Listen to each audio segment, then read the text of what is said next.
Welcome to our channel. Today we how to back up your IKEA TRA with ring above DFRI scenes and schedules before reset step by step clearly. To back up your IKEA TRA with ring above DFRI scenes and schedules before a reset, begin by opening the IKEA TRA with ring above DFRI app on your smartphone. Ensure you are connected to the same network as your TRA with ring above DFRI gateway. Log into your TRA with ring above DFRI account using your credentials. Once logged in, navigate to the Home tab in the app. Select the Scenes option to view all your saved scenes. Take note of each scene's settings, including light intensity and color adjustments. Next, go back to the main menu and select the Schedules option. Review all schedules you have created, including the time and specific scenes associated with them. It may be helpful to take screenshots of your current settings for both scenes and schedules. Alternatively, write down the information in a separate document for reference.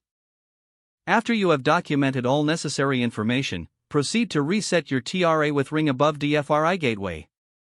To reset, locate the Reset button on your gateway device. Press and hold the Reset button for about 10 seconds until the LED indicator blinks red. Once reset, you can set up your TRA with ring above DFRI system from scratch. Refer to your notes or screenshots to recreate your scenes and schedules accurately. After setting everything up, test your scenes and schedules to ensure they work as intended.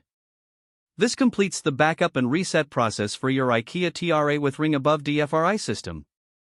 If the page does not load, refresh the browser or try again in a private or incognito window. Make sure you are using the correct email address, then retype it carefully to avoid small typos. If your password is not accepted, use the Reset option and create a new strong password you can remember. Check your spam folder for verification or security emails, then complete any requested confirmation steps. Enable two-factor authentication if available to improve account security and reduce unauthorized access risk. After signing in, review your profile details so your contact information and settings are accurate and current. If you see an error message, note it down and try again after restarting your device and internet connection. Log out when you finish, especially on shared devices, to keep your account and payment information secure. If the page does not load, refresh the browser or try again in a private or incognito window. Make sure you are using the correct email address, then retype it carefully to avoid small typos. If your password is not accepted, use the Reset option and create a new strong password you can remember. Don't forget to like this video and subscribe to our channel for more step-by-step tech guides.